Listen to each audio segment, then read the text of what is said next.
La victoria de Ferrari en 1963, con los italianos Lodovico Scarfiotti y Lorenzo Bandini al volante, fue indiscutible, pero se vio favorecida por la mala suerte de otros pilotos. Willy Mairesse, que compartía el liderato con Surtees, perdió el liderato cuando, al frenar tras una parada, un tapón de combustible mal cerrado provocó un incendio que requirió su hospitalización. Ferrari aún podía ser descuidado. La llegada de Ford en 1964 cambió la dinámica. Ferrari recurrió a sus pilotos privados para competir con 6 prototipos de competición frente a los 3 GT40 construidos, preparados y gestionados por Ford Advanced Vehicles. La escudería de John Wyer, Richard Ginther, otro estadounidense aliviado de haber dejado la escudería, adelantó a 3 Ferraris en la recta Mulsanne para liderar las primeras vueltas, y su compañero de equipo Hill marcó la vuelta rápida de la carrera. Pero finalmente Ford se vio perjudicada por su caja de cambios italiana Colotti, y la victoria fue para el Ferrari de la segunda fila, pilotado por Nino Vaccarella y Jean Guichet. En el año 1965, la competencia se intensificó para Ford Motor Company. Esto era una apuesta arriesgada, una carrera de riesgo presupuestario. Para la modesta Maranello no tenía ninguna posibilidad de ganar. Sin embargo, logró reunir 10 prototipos frente a los 6 de Ford. 2 de estos últimos eran MK2 con motor Galaxy de 7 litros, desarrollado en Dearborn tras la decepción de 1964 y gestionado por Shelby American. Hill, eufórico, consiguió la pole position con uno de ellos, aventajando a Surtees por 5 segundos y marcó otra vuelta rápida en carrera. Pero Ford volvió a fallar. Todos quedaron fuera de la carrera antes de la medianoche. La batalla también había pasado factura a Ferrari y se vislumbró que su victoria podría provenir de una fuente inesperada. Es difícil imaginar una dupla más improbable en Le Mans que Masten, Gregory y Jochen Rindt. Ambos conocían un solo camino, a fondo, y a ninguno le entusiasmaba la idea de conducir el poco competitivo 250 LM de la NART durante un día y una noche. Al primer indicio de problemas, Rindt se puso su ropa de civil y habría salido disparado si su auto de calle no hubiera estado atrapado. El fallo de encendido, de hecho, se solucionó fácilmente, y más de 20 horas después, Gregory convenció a Rindt para que le permitiera completar el último relevo. El estadounidense había llegado demasiado lejos como para no ganar y sabía que el austríaco, más joven y menos experimentado, no tenía intención de moderar su estrategia. Ferrari no estaba nada contento. El auto de la NART montaba neumáticos Goodyear, mientras que el aguerrido 250 LM privado de Pierre Dumay y su copiloto Taft Gosselin llevaba Dunlop, el principal proveedor de Ferrari. Ni las quejas, ni los reproches, ni los sobornos podían persuadir a Chinetti de que frenara sus bólidos. De todos modos, no les habrían hecho caso. Ya le había advertido a Enzo sobre la potencia de Ford y había instruido que esta podría ser la última oportunidad de Ferrari para ganar en mucho tiempo. Tenía razón, pero jamás habría imaginado que aquella victoria se convertiría en su última victoria hasta estos años.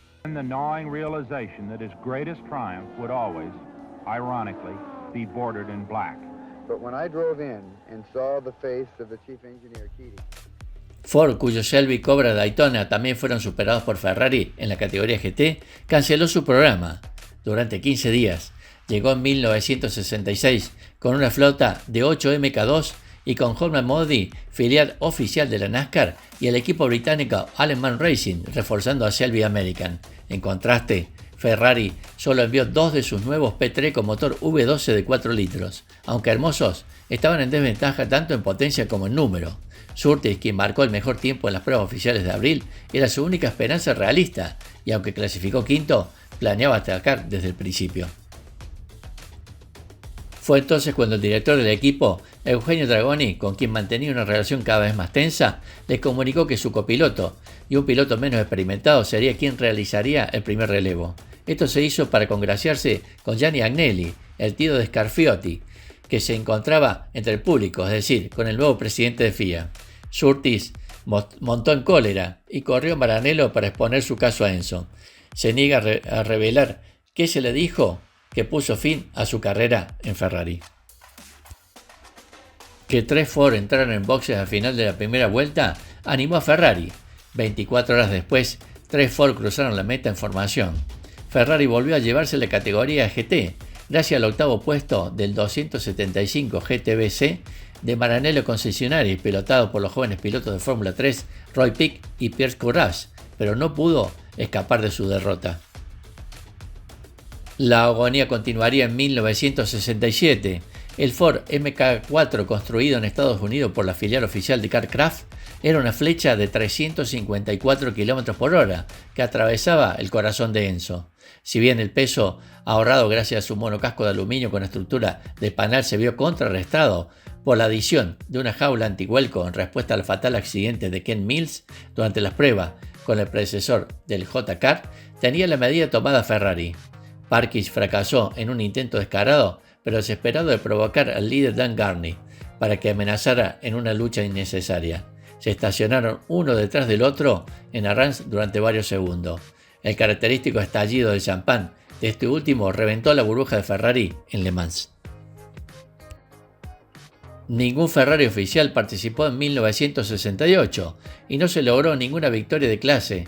El 250 LM de Richard Piper, con Richard Atwood como copiloto, finalizó séptimo. Ese mismo modelo, originalmente concebido para plantar cara a los Cobra en la categoría GT, obtuvo el mejor resultado de la marca también en 1969.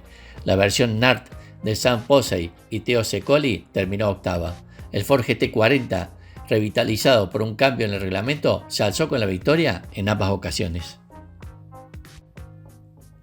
Una inyección de capital de FIA, la compañía más comprensiva y cortejada, provocó una sobreabundancia de Ferraris en Le Mans. Nada menos que 11 unidades del 512S compitieron en el año 1970.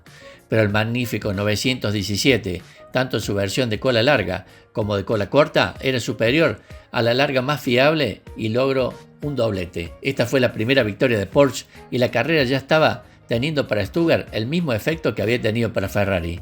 Estas dos grandes compañías se encontraban en extremos opuestos de su trayectoria en Le Mans.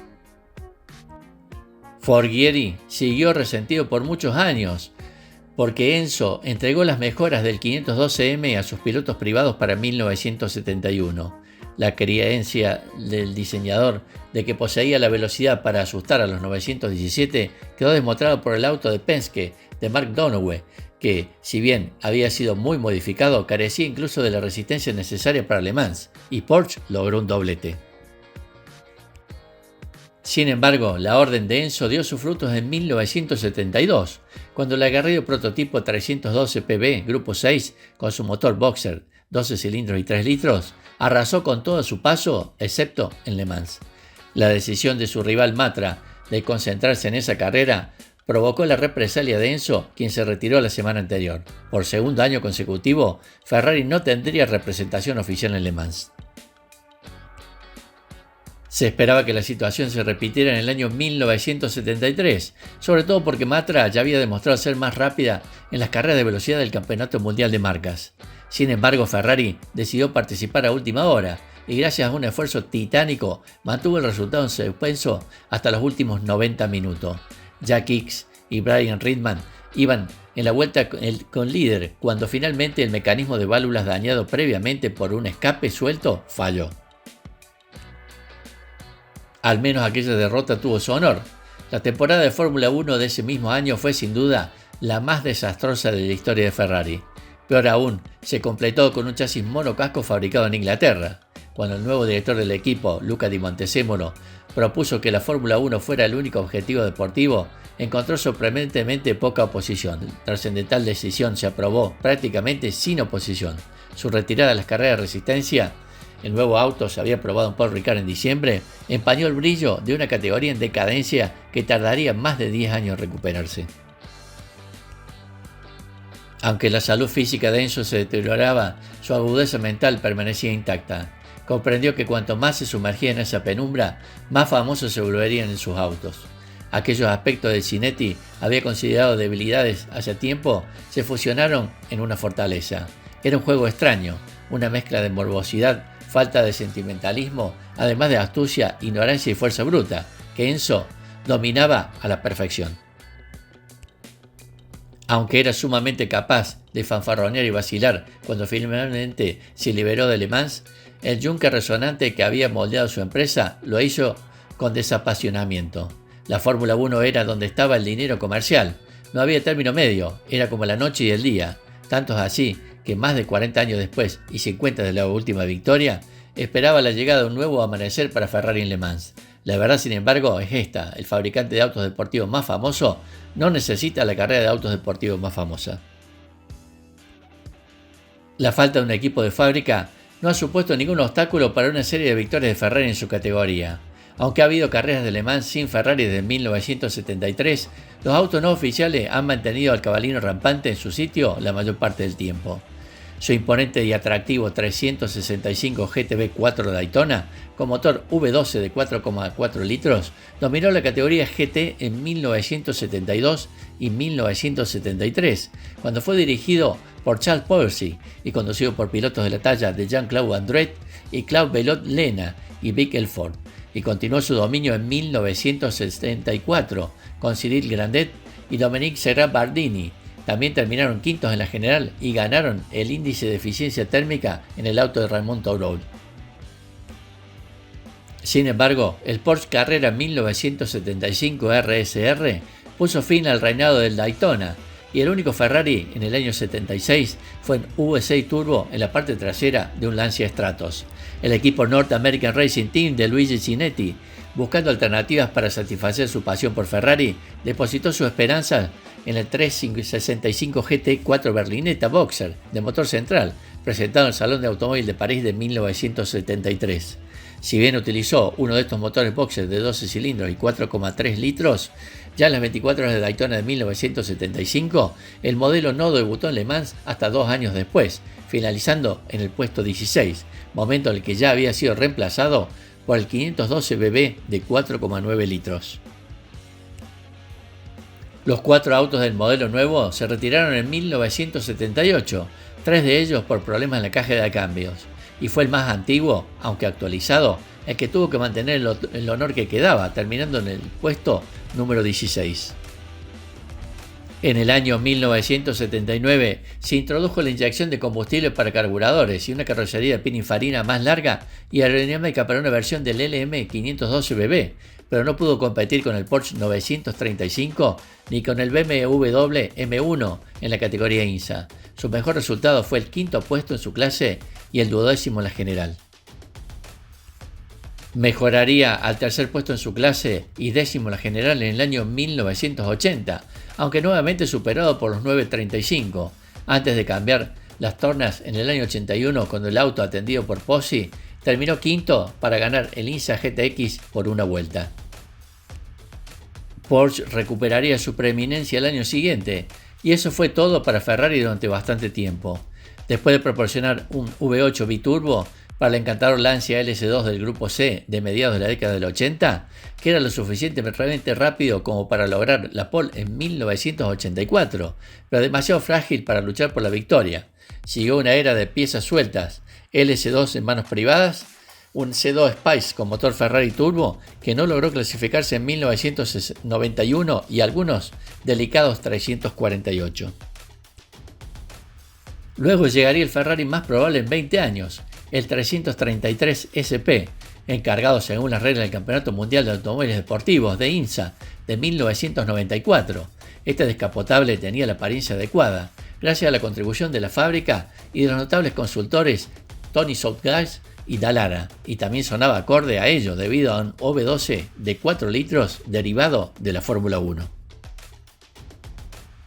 Aunque disfrutaría de una larga y exitosa carrera, ganando las 12 horas de Sebring 3 veces, no tuvo éxito en Le Mans. Eric Van de Poel marcó la vuelta más rápida en el año 1996.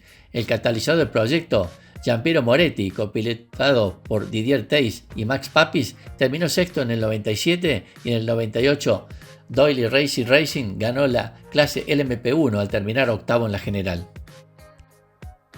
Otro periodo de calma posterior concluyó cuando ProDrive inició su programa para clientes con el 550 Maranello de motor delantero V12 de 6 litros en 2003, tras haber utilizado un prototipo del año anterior. Sus batallas con el Chevrolet Corvette y más tarde con el Aston Martin, también desarrollado por ProDrive, fueron intensas. El Ferrari dominó la categoría GTS en 2003 gracias a Thomas Enge y Peter Kois, y Jen Davis, pero fue superado en la GT1 a pesar de haber finalizado noveno y duodécimo en la general en 2004 y 2005. El reemplazo fue una máquina de motor central más ágil, el V8 F430. Mika Salo y Jaime Melo de Risi Competiciones, con la ayuda de los copilotos Jean-Marie Bruni y Per Kaffer, ganaron GT2 en el 2008 y en el año 2009. Tras una derrota de clase ante Porsche en 2010, el 458 Italia, una versión actualizada del mismo modelo, sustituyó al F430. Este también ha competido ferozmente con los Corvette, ha ganado 2 veces la categoría GT Pro de GT2 y ha sido derrotada en otras 2. El equipo AF Corse de Amato Ferrari, con Bruni, Tony Vilander y Giancarlo Fisichella al volante, logró estas victorias en el año 2012 y en el año 2014.